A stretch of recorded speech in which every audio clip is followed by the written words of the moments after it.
Acompanhe o pastor Wagner até a frente e já pode aproveitar e apresentá-lo à igreja.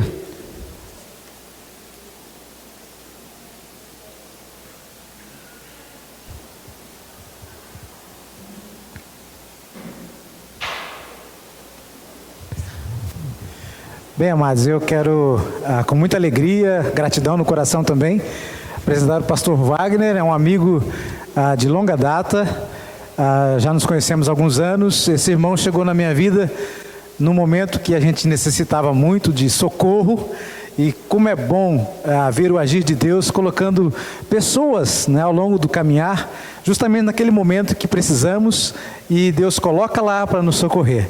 E é um privilégio muito grande ter o pastor Wagner. Acho que ele vai apresentar a esposa. Geralmente o pessoal fala assim, a mulher mais bonita, não é isso? Né? Então, ele vai apresentar depois, né, conforme ele desejar, a esposa também. Pena que as filhas não puderam, porque também estão no ministério. Mas eu só quero dizer que o pastor Wagner tem sido um irmão muito precioso. Tempo de comunhão com ele, tempo de... eu gostei muito da frase que a irmã Jurema disse, né? Há pessoas que na tempestade fogem, né? E há pessoas, há gente que na tempestade se molha junto, né? E esse irmão aqui se molhou comigo. Então eu louvo a Deus pela vida dele, pela forma como ele tem caminhado comigo ao longo dos anos. E muito obrigado, pastor, pela oportunidade. E então eu passo a palavra para ele. Vamos orar então? Querido Deus, eu quero agradecer ao Senhor mais uma vez pela vida do pastor Wagner. Pai, obrigado pelo privilégio de tê-lo conosco nessa noite. Nós cremos, Pai, que ele não está aqui por acaso. O Senhor já havia preparado esse momento também para a tua igreja. E aquele recado do teu coração para o nosso coração virá através da boca dele. Então, ó Deus, o abençoe nesse instante, que teu Santo Espírito, ó Deus, o conduza em tudo aquilo que ele vier a falar, para que o teu nome, em primeiro lugar, seja honrado, seja engrandecido, e a tua igreja seja edificada nesta noite. Muito obrigado por esse privilégio que o Senhor tem nos dado, e pedimos então a tua bênção e a tua direção em tudo aquilo que se seguirá agora. Nós oramos agradecidos, no nome precioso do Senhor Jesus. Amém. Amém. Deus abençoe. Pastor, só um recadinho, irmãos. Se você tem um Agile prata, AGP 2236, está aqui na frente de uma saída aqui. Então você ajuda a gente aí nesse sentido. Pastor, fica à vontade, tá? Não se preocupe com o horário. Nós vamos geralmente aqui até as 9 horas da noite sem problema, tá? Fique em paz. Fique em paz. Quero saudar a amada igreja com a graça e a paz de Jesus. Amém. Quero agradecer o pastor, os pastores, pelo convite precioso, numa data tão preciosa na vida desta igreja, 10 anos. Pastor Silvio, parabéns. Pastor Dorival, os irmãos, parabéns. A irmã Andréia. Quero apresentar também minha esposa Adriana, né? Está comigo hoje aqui. Temos duas filhas, Júlia e Rebeca. A Júlia já está com 18 anos e a Rebeca com 15. Estão lá participando do culto, com os compromissos lá, e pude estar aqui com os irmãos. Espero numa outra ocasião estarmos em família todos juntos. Mas é um privilégio poder compartilhar a palavra de Deus, poder celebrar 10 anos de existência junto com os irmãos. Como pastor, sou pastor da Igreja Cristã Evangélica, e tenho servido ao Senhor no ministério de plantação de igreja, segundo o campo que nós estamos. Estou aqui em Araçatuba desde 2007. Então a gente tem participado de um pouquinho da história aqui de Araçatuba. Viemos com o desafio de também ter uma igreja cristã evangélica aqui, e eu fiquei feliz, pastor, ao ver as crianças usando material aí no culto infantil, né? Muito bom. Muitos irmãos conhecem a nossa denominação. Pastor Elias também, falei certo ou falei errado, pastor, que está conosco?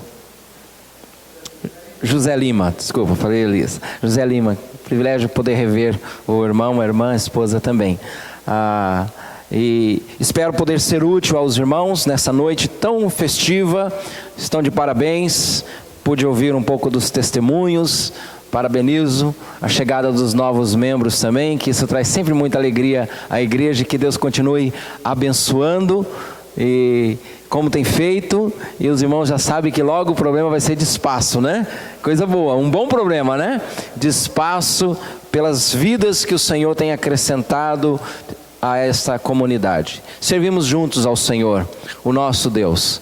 E é tão bom poder servir juntos ao Senhor, com os irmãos, mesmo de uma denominação que não é a mesma, mas servimos juntos ao Senhor, o nosso Deus, realizando o trabalho do Senhor. E quero trazer aos irmãos um abraço também, querido, da Igreja Cristã Evangélica aqui em Araçatuba. Eu tenho, não quero rasgar seda, mas o pastor Dorival é um grande amigo que encontramos aqui na cidade, e ele fala isso de eu estar na vida dele, mas ele esteve na minha vida também, sempre abençoando ele e a irmã Valentina. E não vou me demorar aqui, mas quero dizer ao irmão, respeito muito a sua vida, a sua amizade, o seu testemunho, sua integridade para com o Senhor. E tem sido um grande amigo, uma bênção na minha vida, esse casal. Quero convidá-los a abrir suas Bíblias em Jonas.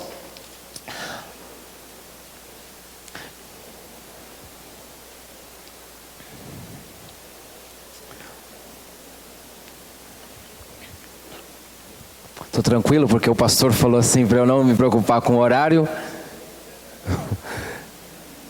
Isso é muito bom. Quero ser bem oportuno, breve. Estarei lutando para respeitar o horário.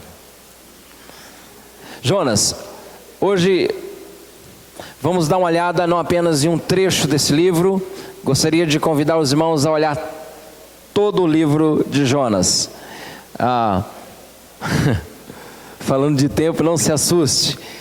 É só uma mensagem, mas ela abrange todo o livro. A palavra do Senhor em Jonas capítulo 1, versículo 1. Nós vamos ler alguns versículos do capítulo 1 e depois vamos lá para o capítulo 2. Diz assim a palavra do Senhor. Estou vendo os irmãos virando algumas páginas ainda, estou me aguardando para que todos possam acompanhar. Jonas capítulo 1, versículo 1, diz assim a palavra: Veio a palavra do Senhor a Jonas, filho de Amitai, dizendo: Dispõe-te, vai à grande cidade de Nínive e clama contra ela, porque a sua malícia subiu até mim. Jonas se dispôs, mas para fugir da presença do Senhor para Tarsis. E tendo descido a Jope, achou um navio que ia para Tarsis, pagou, pois, a sua passagem e embarcou nele para ir com eles para Tarsis, para longe da presença do Senhor. Mas o Senhor lançou sobre o mar um forte vento, e fez-se no mar uma grande tempestade, e o navio estava a ponto de se despedaçar. Então os marinheiros, cheios de medo, clamavam cada um ao seu Deus, e lançavam ao mar a carga que estava no navio, para ali aliviarem do peso dela. Jonas, porém, havia descido ao porão e se deitado, e dormia profundamente. Chegou-se a ele o mestre do navio e lhe disse: Que se passa contigo, agarrado no sono? Levanta-te, invoca o teu Deus, talvez assim esse Deus se lembre de nós, para que não pereçamos. Capítulo 2, amados irmãos, versículo 1. Então Jonas, do ventre do peixe, orou ao Senhor, seu Deus, e disse: Na minha angústia clamei ao Senhor, e ele me respondeu. Do ventre do abismo gritei, e tu me ouviste a voz, pois lançaste no profundo do coração dos mares, e a corrente das águas me cercou. Todas as suas ondas e as tuas vagas passaram por cima de mim. Então eu disse: lançado estou de diante dos teus olhos, tornarei porventura a ver o teu santo templo? Capítulo 3. Veio a palavra do Senhor segunda vez a Jonas, dizendo: Dispõe-te, vai à grande cidade de Nínive, proclama contra ela a mensagem que eu te digo. O versículo 9 do capítulo 2, eu gostaria de convidar a igreja a ler comigo, somente o versículo 9 do capítulo 2. Vamos juntos? Mas com a voz do agradecimento eu te oferecerei sacrifício, o que votei pagarei, ao Senhor pertence a salvação. Amém. Queria convidá-los a orar novamente, uma vez que lemos a palavra, e agora vamos ter um tempo para meditar na palavra do Senhor. Vamos orar? Senhor, muito obrigado por esta noite. Obrigado por esse tempo tão precioso. Obrigado por tua palavra, Senhor. Por ela estar aberta.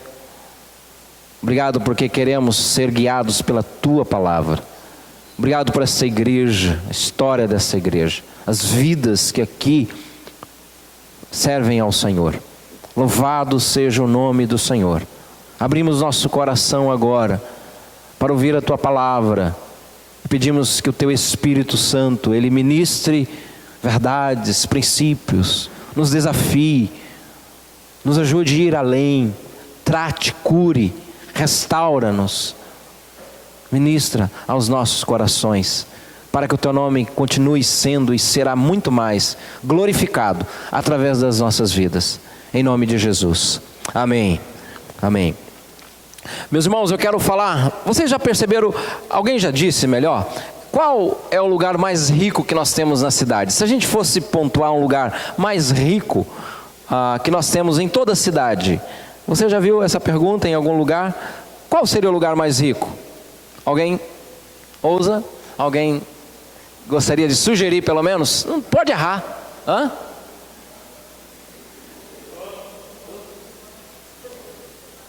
Banco, o Banco Brasil, Safra, é boa essa, boa. Outro lugar assim, poderoso, rico, na cidade. Em casa, boa, em casa. Tá bom. Há muitos lugares preciosos aqui nessa cidade, em casa, grande lugar. Eu queria afirmar para os irmãos que existe um lugar mais rico que o banco, mais rico que as nossas casas. É no cemitério. No cemitério é um dos lugares mais ricos que nós temos na cidade. É verdade, tem muita gente que partiu. O cemitério é o lugar não apenas dos mortos, mas o cemitério é o lugar de sonhos que não se concretizaram. Ideias fantásticas, mas que não vieram à tona. Talento, potencial, há uma riqueza, porém, não pode mais ser utilizada. Há pessoas que não se dedicaram como deveria. Há pessoas que viveram na mediocridade, aquém do que deveriam viver. Mães que deveriam ser extraordinárias, mas foram medíocres. Homens, servos do Senhor, potenciais. Quantas professoras que não existiram estão lá. Um lugar riquíssimo, mas uma riqueza que não pode ser utilizada. Algumas coisas nos chamam a atenção quando vamos ao cemitério. Inclusive, algumas frases que algumas pessoas colocam no cemitério, como o genro, que ele escreveu o seguinte na lápide da sua sogra. Ele disse, estava lá a data, e ele disse: Senhor, receba a minha sogra Gertrudes com a mesma alegria que lhe mando. No muro de um cemitério numa cidade estava escrito assim: nós aqui que estamos, te aguardamos, não demora. Uma das coisas bem interessantes que a gente encontra no cemitério, é difícil a gente não reparar as datas, as lápides no cemitério. Datas, a gente tenta ver aquelas datas, não sei se você é assim, eu tento ver as datas mais recentes. Quem morreu em 2019, 2018, E às vezes as mais antigas, gente que morreu, faleceu em 1800, 1950 e 30. Mas uma das coisas, pessoas novas, né, inclusive, crianças, pessoas que viveram pouco tempo, pessoas que viveram longo tempo. Você já fez essa matemática às vezes no cemitério? Parece que a gente fica esperando enquanto caminhamos depois e tem aquela observação. Uma das coisas bem interessantes, e eu trago essa ideia como título da nossa reflexão, também extraída de um livro de um casal no ano de 2014, é que o que é interessante é que entre uma data de nascimento, fulano de tal, data do nascimento, e o que tem depois? Um traço e a data do seu falecimento. A data do nascimento, traço e a data do seu falecimento. Esse é o título da nossa mensagem, vivendo o traço. Como você está vivendo o seu traço? Porque, como eu disse, pode ser que nós enterramos aquilo que poderia ser o mais extraordinário nas mãos do Senhor. Como que você tem vivido esse traço? A data do seu nascimento nós sabemos, todos nós. Mas a data onde vamos nos despedir, do término, do falecimento, nós não sabemos. Nós estamos vivendo aqui, diferente deles lá. Estamos vivendo aqui e podemos celebrar a data de 10 anos. Já imaginou que alguém que poderia... Já imaginou quantas pessoas que recusou o Evangelho, que poderia estar aqui hoje e não está? Alguns partiram e rejeitaram o Evangelho. Como que nós estamos vivendo esse traço da data do nosso nascimento? E quando a gente olha para esse texto na Bíblia, podemos ver a vida de alguém vivendo esse traço. O profeta é Jonas. E o capítulo 1 apresenta Jonas com a incumbência de levar o Evangelho, de levar a palavra de Deus a um povo, a cidade. O capítulo 4 vai falar a quantidade de pessoas, 120 mil pessoas naquela cidade. Maior que Birigui, menor que Araçatuba, né? Mas dá para a gente imaginar o porte da cidade. Capítulo 3 vai falar que para percorrer essa cidade não demoraria, não era possível a menos de 3 dias. E Deus traz ao profeta Jonas a incumbência de levar a palavra àquele povo. Mas conhecemos a história, as crianças, inclusive essa história, a ênfase se dá ao peixe. E eu quero dar ênfase à soberania de Deus.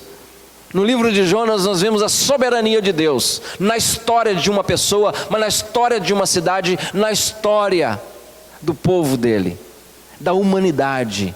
Deus é soberano, Ele é soberano. Ele fala com o homem nesse texto, Deus fala inclusive com peixes, Deus fala com marinheiros e eles se convertem, Deus fala com o verme, como a planta. É um Deus que é soberano. Jesus menciona sobre Jonas, por isso, como alguns, inclusive, alguns cristãos, que diz que o livro, acredita que o livro não ser um livro histórico, verdadeiro. Mas o próprio Jesus menciona Jonas, mais de uma vez, quando ele se refere que o Filho do Homem ia ficar no ventre da terra, 3 dias, como Jonas ficou no ventre do peixe. O próprio Jesus se refere. Como podemos desacreditar aquilo que o próprio Cristo mencionou? E também falando a respeito de do juízo, que a cidade de Nínive participará disso. Jonas, ele recebe uma incumbência de Deus de levar a palavra, mas ele vai para um outro lugar. Deus diz, vai a Nínive, e ele parte para Tarsis, pega um navio, estava a caminho, paga a sua passagem e vai. Ele entra num processo de queda, primeiro desobedecendo a Deus, depois embarcando no sentido contrário, Se não bastasse, ele entra, paga a passagem. Se não bastasse pagar a passagem, ele não se arrepende ali. Ele entra no navio. E dentro do navio ele vai ao porão. E lá ele dorme. E depois ele é jogado para o ventre do peixe. Um processo de queda constante. Mas Jonas, ele simboliza a vida de uma pessoa. Ele simboliza a vida daqueles que fogem de Deus. E há muita gente fugindo de Deus. Não, mas eu vou à igreja. Eu, inclusive, eu sou pastor. Mas você pode estar fugindo de Deus, de momentos que Deus tem nos mandado a viver. Eu posso estar fugindo de um chamado. Eu posso estar fugindo de um desafio que Deus me fez. Eu posso estar fugindo de uma reconciliação, que eu sei que aquela reconciliação tem muito mais a ver com quebrantamento de coração, com dificuldade. Sabe, pessoas difíceis, e a gente tem que se reconciliar, porque essa é a vontade de Deus, e Deus vai ser glorificado nisso. Por que Jonas foge? Jonas é um fujão. Jonas é fujão porque, e ele não quer pregar na Nínive, porque ele é filho de Amitai. Jonas, ele é filho de Amitai. Amitai foi um profeta que viveu na época de Jeroboão II. No segundo livro de Reis, capítulo 14, vamos ver um pouquinho da história. E o que acontece? Nínive era a capital da Síria. Na época de Jeroboão, dos reis, qual era o exército, o império, o exército mais cruel e poderoso? Os assírios. Os assírios, eles eram extremamente violentos. Os assírios dominavam Israel durante muito tempo, 14 vezes inclusive, a Síria, ela investiu contra Israel. O povo tremia quando via falar os assírios. O profeta era Amitai, e Jonas é filho do profeta. E quando os assírios iam dominar uma cidade, conquistar uma cidade, a primeira coisa, ele quebrava alguns eixos de uma sociedade. O que eles invadiam, o que eles destruíam e dominavam? Primeiro eles perseguiam o rei. Ele tentava enfraquecer a liderança. Então, matava o rei, destruía a liderança daquele povo, o povo se amedrontava. Os assírios vinham e acabavam com a liderança. E a gente percebe que o inimigo continua trabalhando assim. Acaba com a liderança de uma igreja, traz escândalo. Acaba com a liderança de um lar. Quantos casamentos, quantas famílias. Nós estamos vivendo dias difíceis. A falta de liderança. Os assírios vinham e destruíam o rei, matavam o rei. Se não bastasse, eles destruíam também o templo. Eles destruíam o lugar da adoração. Eles queriam acabar com a adoração ao Deus. Eles invadiam e destruíam, acabavam com a adoração ao Senhor Deus. E outro problema que nós enfrentamos hoje também, eu não sei qual foi e como tem sido. Nós louvamos a Deus, temos celebrado a realidade do pequeno grupo, uma bênção, visando comunhão, evangelismo, restauração. Quantas coisas, nós vimos os testemunhos aqui, como é maravilhoso. Mas a questão é, e lá em casa, como é que está? E lá em casa, com os filhos? Qual a última vez que eu entrei no quarto das minhas filhas para orar por elas, impor as mãos sobre a vida delas? Minha filha Júlia, ela está no primeiro ano, segundo semestre da faculdade. Contexto diferente, um ambiente diferente. Nós sabemos das novas amizades, da influência que todo ambiente de faculdade pode ter sobre um jovem, sobre um adolescente. Ela precisa que alguém interceda, ela precisa de liderança. Meus irmãos, nós precisamos resgatar esse momento de culto, de devoção a Deus também na nossa casa, como família. Eles destruíam o rei para acabar com a liderança. Eles destruíam o templo porque ele acabava com a adoração. E sabe o que eles faziam? Eles destruíam e perseguiam e matavam os profetas.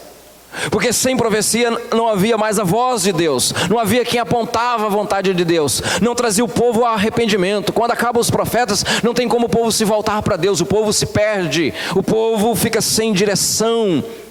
E eles perseguiam e matavam os profetas. E porque você pode estar perguntando, por que ele está falando isso? Jonas era filho de quem? De Amitai, e Amitai era o profeta. Agora pense comigo, uma criança que cresceu ouvindo: os assírios estão chegando, os assírios estão chegando. Quando é pequenininho não está nem aí, mas começa a crescer, percebe que falar que os assírios estão chegando é ameaça, é o risco de vida. os reis, o nosso povo está correndo risco de vida, eles vão invadir, eles vão levar tudo, os assírios estão chegando, e Jonas cresce num ambiente desse. Olha os assírios, vira e mexe, o anúncio de que os inimigos estão chegando, e agora o seu pai está correndo risco de vida, eles podem vir e matar o nosso pai, eles podem acabar com os profetas, com o nosso rei, com a nossa cidade, com o nosso povo, os assírios. E Jonas foi crescendo com isso, crescendo ouvindo que aquele povo é um povo que não vale a pena andar junto, que aquele povo é um povo cruel demais, eles são um povo que não teme ao Senhor, é um povo perverso. E Jonas cresceu com isso, e agora depois de grande, Jonas é o profeta, e vem o Senhor e diz assim: vai lá e evangeliza os assírios. Você iria? Não é uma tarefa tão simples. Não é uma tarefa nada simples.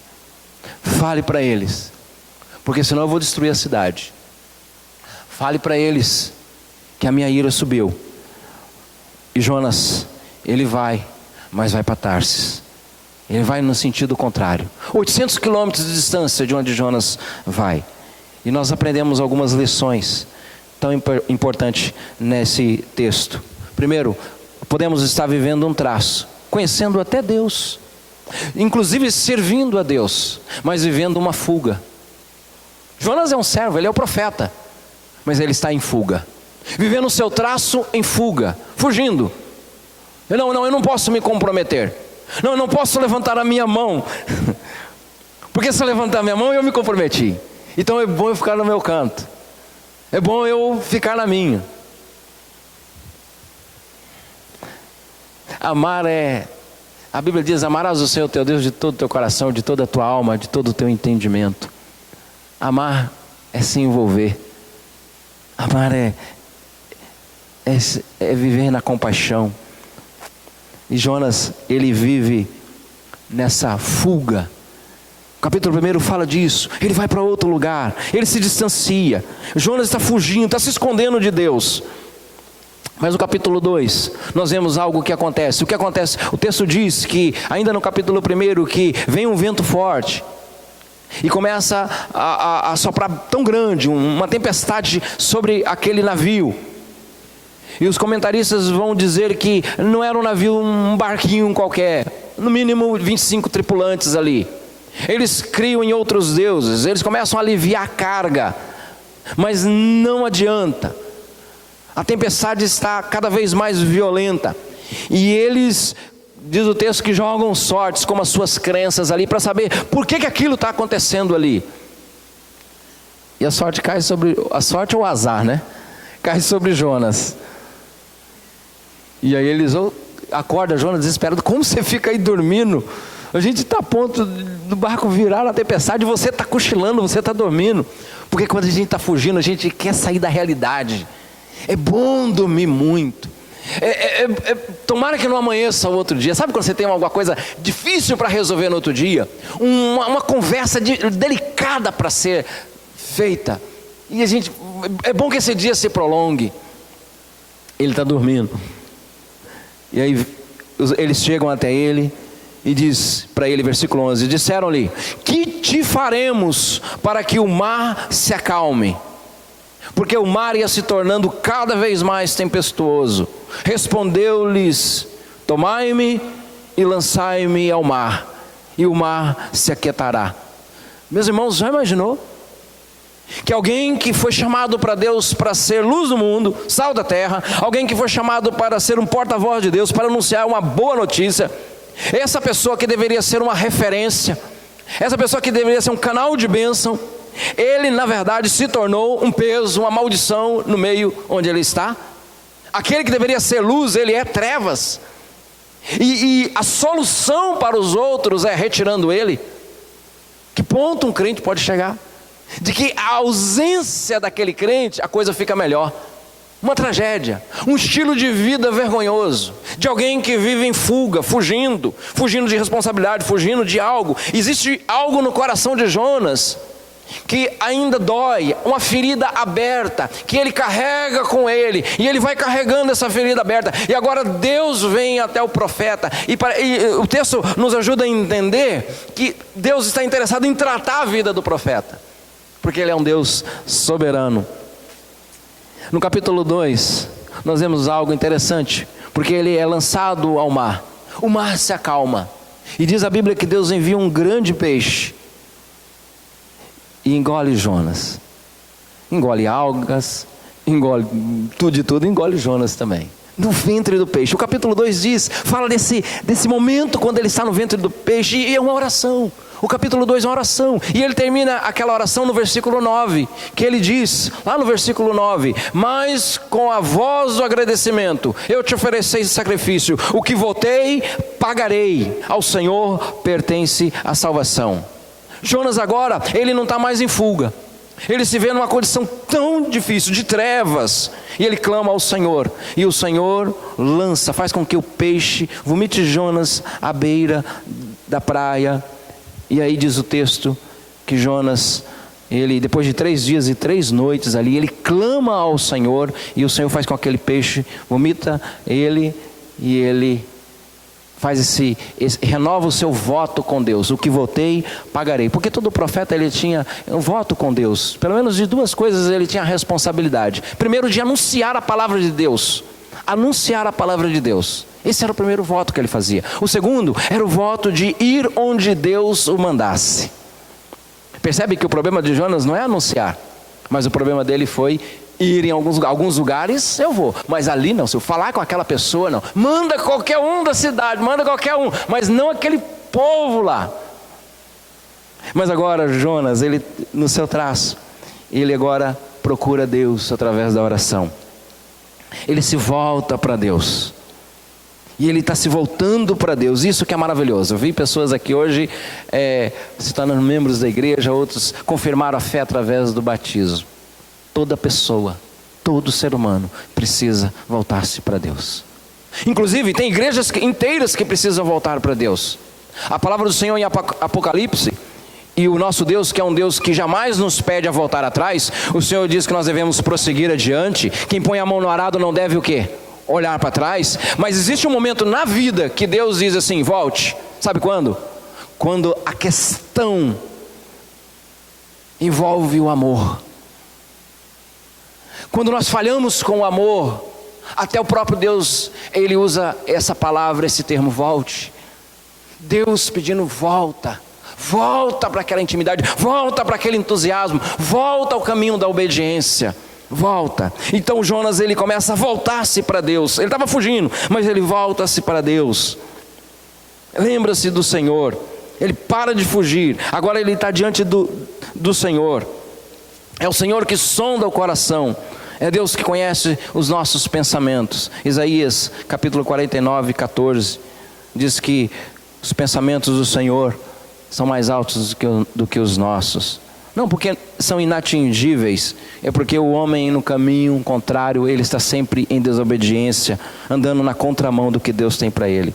O Senhor, ele diz: me desamparou, e o meu Senhor não me desamparou, o meu Senhor não se esqueceu de mim.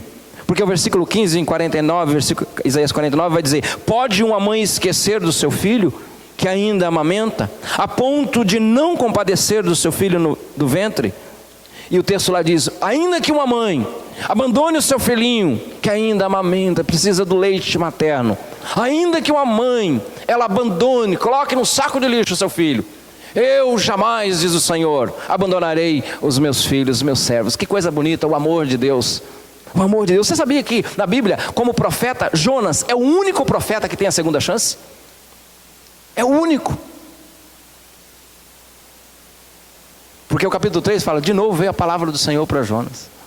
Mas Deus precisa tratar ele. E agora Jonas está no processo de voltar-se para Deus. Ele lembra do Senhor, faz a sua oração. E aí a gente pode estar nesse processo. Pessoas que estão voltando para Deus, estavam fugindo, mas pode estar vivendo uma volta para o Senhor. Cuidado para a gente não estender, ficar sempre voltando, sempre voltando, sempre voltando, sempre voltando, sempre voltando. É importante voltar, mas nós não podemos estacionar. Voltar-se para Deus. No capítulo 3, chama a atenção dos irmãos para lermos alguns versículos. Veio a palavra do Senhor segunda vez a Jonas, dizendo: dispõe-te, vai à grande cidade de Nínive e proclama contra ela a mensagem que eu te digo. Levantou-se, pois, Jonas, e foi para onde? para Nínive. Que coisa maravilhosa. Uma mudança acontece. Se no primeiro capítulo Jonas está fugindo de Deus, no segundo capítulo Jonas está voltando-se para Deus, mas agora aqui no terceiro capítulo Jonas, ele está servindo ao Senhor. O Senhor pediu, eu fiz um voto com Deus, eu vou pagar. Eu fiz um voto de falar a palavra do Senhor.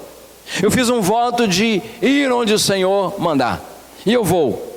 E aqui nós vamos perceber que muitas vezes nós podemos estar vivendo uma vida de aparente obediência. Não, mas eu estou fazendo, eu estou comprometido, eu estou servindo ao Senhor.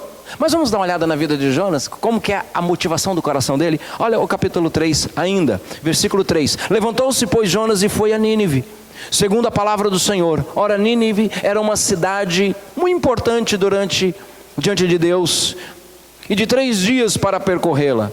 Começou Jonas a percorrer a cidade, caminho de 1 dia, e pregava, e dizia, ainda 40 dias, e Nínive será subvertida.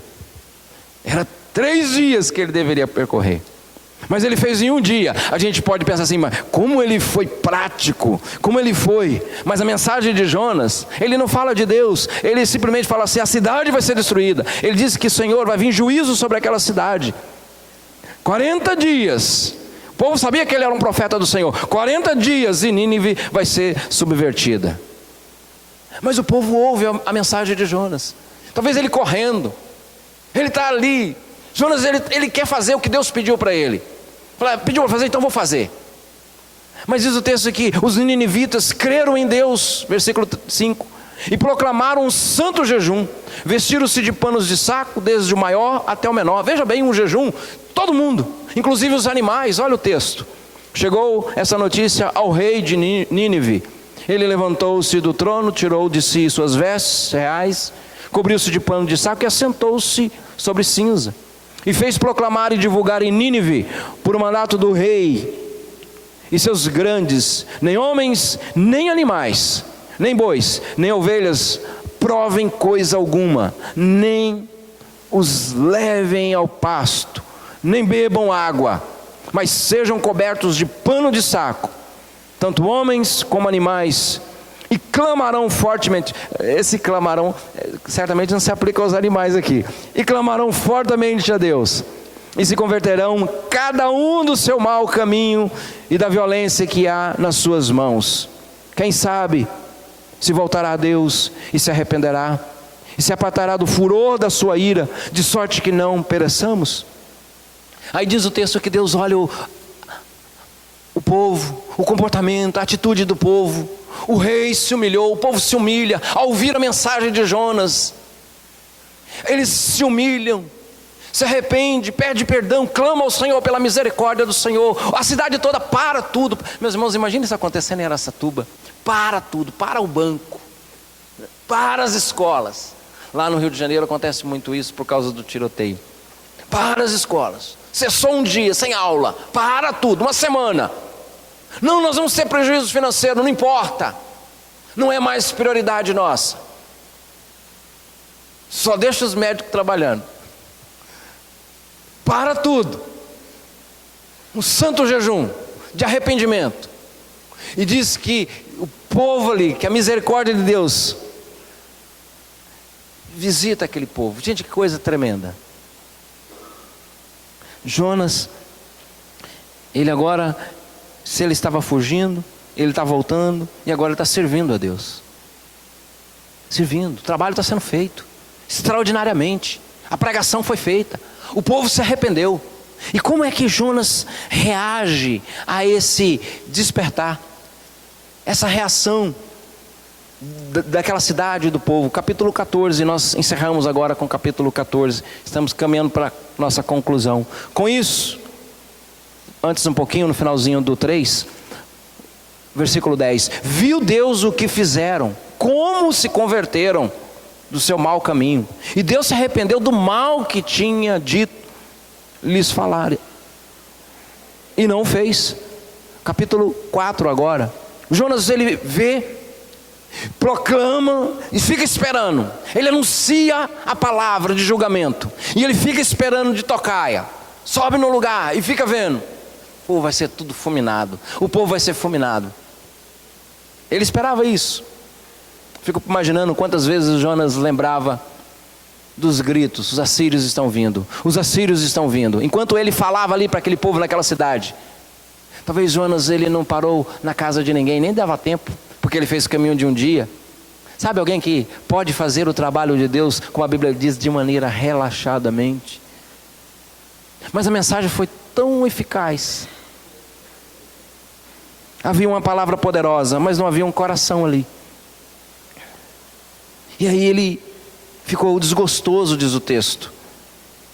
Com isso Jonas desgostou, extremamente ficou irado.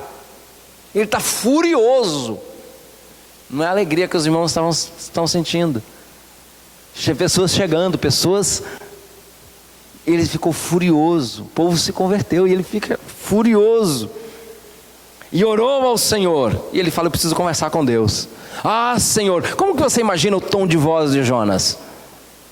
Ah, Senhor, não foi isso que eu disse? Não foi bem assim. Ele está furioso, uma pessoa furiosa. Imagine, sangue nos olhos. E ele está furioso com Deus também, não só com o povo agora. Porque há uma doença no coração de Jonas. E ele diz ao Senhor: ah, Senhor, não foi isso o que eu disse, estando ainda na minha terra? Por isso me adiantei fugindo para Tarsis, pois sabia que és Deus clemente. Em outras palavras, tu és um Deus cheio de compaixão, de misericórdia. O Senhor é um Deus que quando vê o povo se arrependendo, o Senhor é um Deus que quando vê pessoas que estavam com o coração duro, e essas pessoas se quebrantam, o Senhor é um Deus que perdoa, que sara. Eu sabia disso, por isso que eu não queria ir para lá. Ele começa a falar isso para Deus. Por isso que eu fui para Tarsis. Tu és Deus clemente e misericordioso, tardio em irar-se e grande em benignidade, e que te arrependes do mal. Aí ele diz, olha o versículo 3: peço-te, pois, ó Senhor, tira a minha vida, porque melhor-me é morrer do que viver. Ele está chateado com o resultado da sua pregação. E disse o Senhor: é razoável essa tua ira? Então Jonas saiu da cidade e se assentou-se a oriente da mesma, e ali fez uma enramada e repousou-se debaixo dela, à sombra, até ver o que aconteceria à cidade. Vocês prestaram atenção aqui que Jonas deixou Deus falando sozinho? Vamos de novo perceber? Como que é a conversa?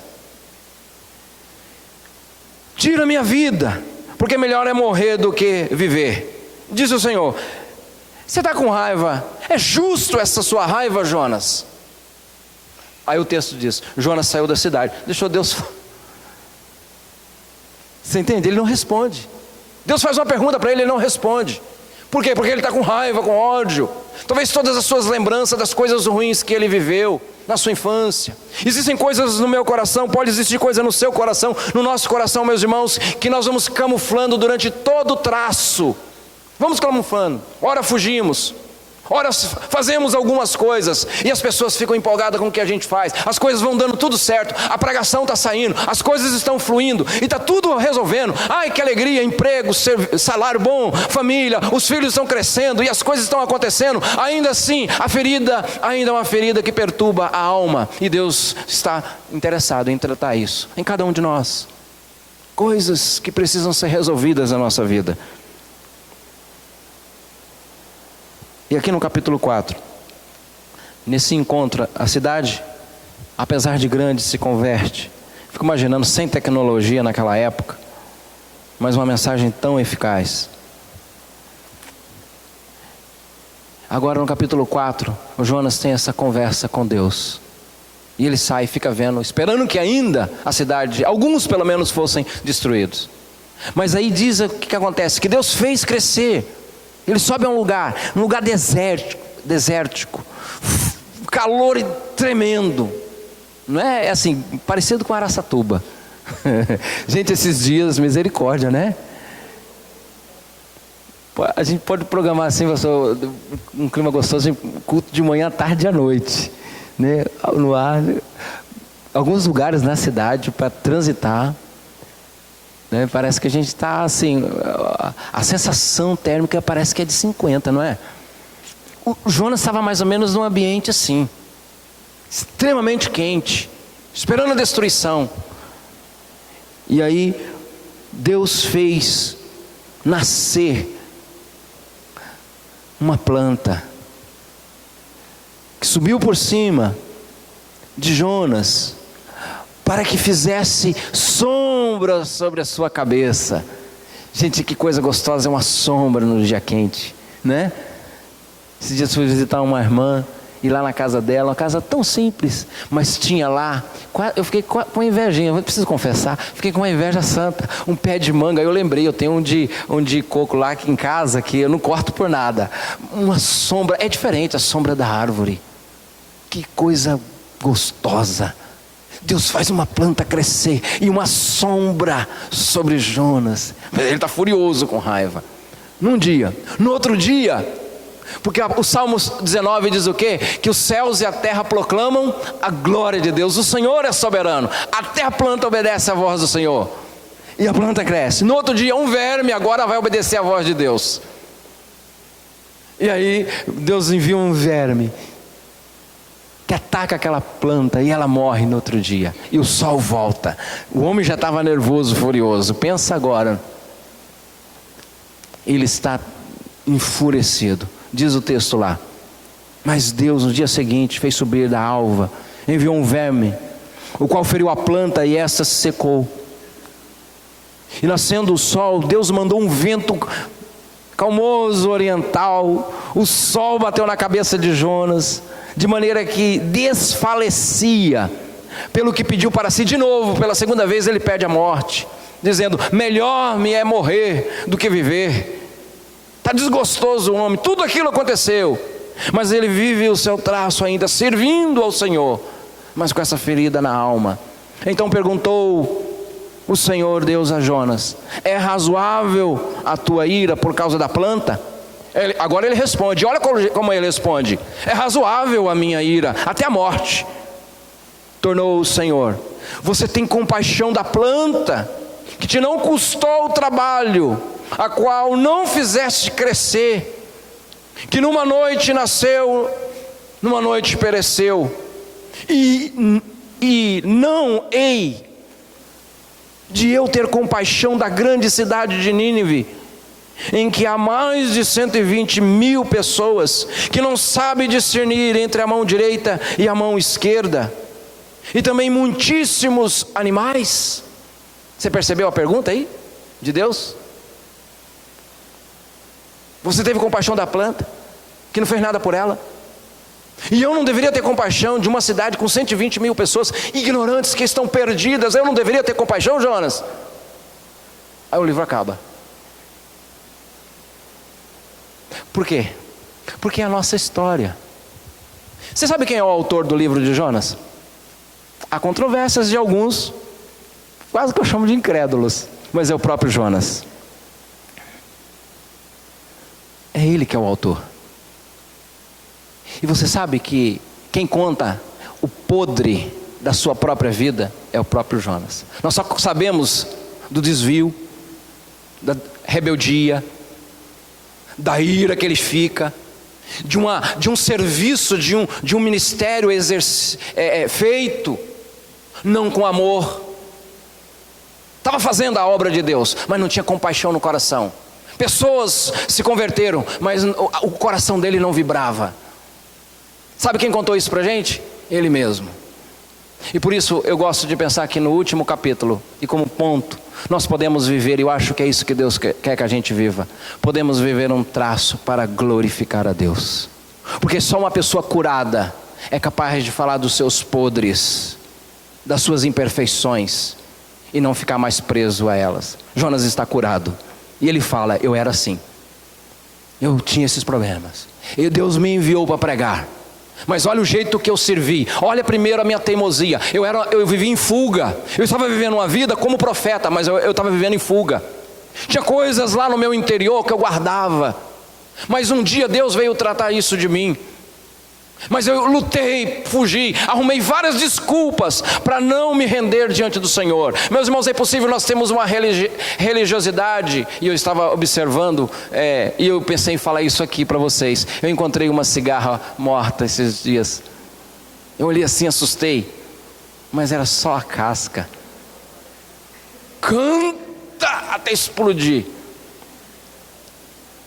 É possível ter um casamento só de casca, uma família só de aparência, conhecendo a Deus, sabendo da vontade do Senhor e vivendo em fuga. É possível eu servir ao Senhor, realizar coisas, e nesse traço de vida do meu nascimento até o dia que eu vou partir, eu posso permanecer fazendo muitas coisas para Deus até, mas com motivações erradas, porque o meu coração está doente. Posso ter resultados. Nós estamos numa cidade aqui, e nós sabemos que somos uma cidade com muitas igrejas. Eu arrisco dizer que 80% a 90% das pessoas de Araçatuba já foram em alguma igreja evangélica. Pelo menos 80%. Pode ser que não estejam mais. E pode ter uma grande multidão dentro das igrejas, em fuga, ou fazendo, mas vivendo como aquela cigarra, que não pode mais expressar o que tem lá dentro. Uma doença que vai aos poucos matando. Que vê as coisas acontecendo, mas não consegue sentir. Eu não consigo sentir essa alegria que o outro sente. Eu não consigo sentir esse prazer de dobrar o joelho e falar com Deus. Deus é um Deus distante, porque existem coisas no meu coração que, se não forem tratadas diante do Senhor, que é soberano, meus irmãos, nós nunca vamos experimentar a verdadeira vida abundante que Cristo nos oferece. Quando as pessoas pensam em vida abundante, pensam em coisas. E Jonas quer nos ensinar aqui: eu estou curado. Eu quero glorificar a Deus contando a respeito da minha vida, que existe um outro jeito de fazer, existe um outro jeito de viver. É como se Jonas estivesse dizendo a mim e a você: eu terminei o meu traço, não fugindo, não só fazendo, não só vendo, realizando, mas eu terminei o meu traço, glorificando a Deus. Que a minha história sirva para abençoar a vida de muitas pessoas que porventura está vivendo um traço de uma maneira torta. Meus irmãos, que Deus encha-nos de vida, um desejo de viver uma vida verdadeira, que o Senhor nos ajude a viver com intensidade. Eu queria encerrar com uma historinha. No tempo passado chamava-se de banqueiro. Banqueiro era pessoas que, como o banco agora tinha alguns magnatas, os ricos, que emprestavam dinheiro, uns banqueiros. E as pessoas iam até o banqueiro para pegar valores, dinheiro emprestado. E esse banqueiro, ele sempre, quando alguém ia lá, ele fazia uma pergunta.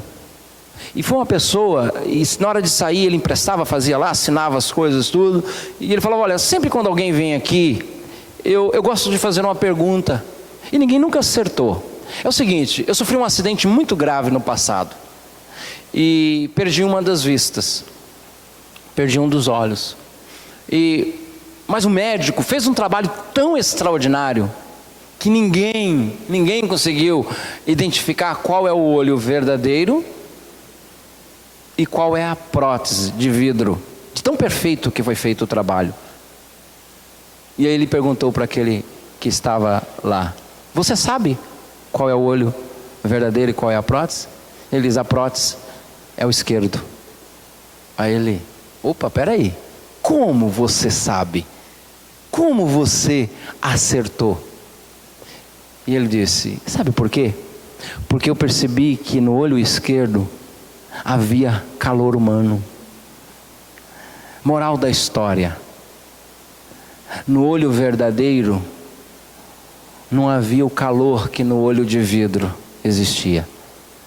Isso é uma tragédia, um estilo triste de viver.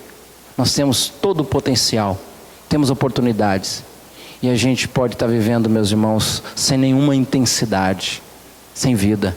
A vida pode estar apagada, sem brilho, sem calor humano.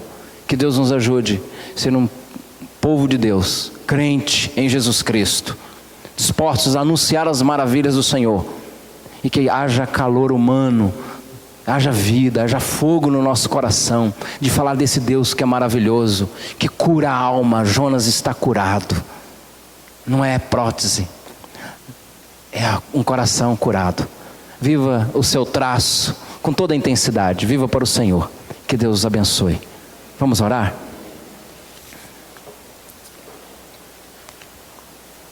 Querido Deus, ajuda-nos a tomar uma decisão de ouvir a Tua voz e obedecer a Tua voz, porque a Tua palavra nos lembra, nos diz: as minhas ovelhas ouvem a minha voz e me seguem. Mas nos ajude, Pai, a ir além disso. Pessoas que precisam parar de fugir, pessoas que precisam se reconciliar, pessoas que precisam voltar. Mas há pessoas, Senhor, porventura, que haja no nosso meio, e vivemos diariamente com pessoas que estão realizando tantas coisas, mas a sua alma, há algo no seu coração que precisa ser curado. Leva-nos, ó Deus, até o altar, para dizer: está aqui, Senhor, a minha indignação é essa, trata essa área aqui da minha vida. Não nos deixe, Senhor, apenas ficar de longe contemplando as maravilhas do Senhor na vida de outros. Nos ajude a viver uma vida bonita, que glorifica o Teu nome, como pessoas que foram visitadas pelo Deus que criou os céus e a terra, o Deus que é soberano, que até os vermes obedecem à sua voz. Nos ajuda, Senhor, a acreditar mesmo que o Senhor é soberano sobre a nossa vida e está muito mais interessado nessa transformação que vem de dentro para fora. Abençoa a Tua igreja aqui, abençoe o coração dos jovens, dos adolescentes, dos casais, dos adultos, dos idosos. Nos ajude a terminar a nossa história e que as pessoas, ao lembrar de nós, possam dizer: essa pessoa glorificou a Deus. Em nome de Jesus pedimos isso. Amém. Amém. Deus abençoe. Obrigado pela oportunidade. Amém. Que Deus abençoe, pastor. Muito obrigado pela palavra, tá? Que Deus abençoe grandemente. Estamos chegando quase ao final do nosso culto. Quero convidar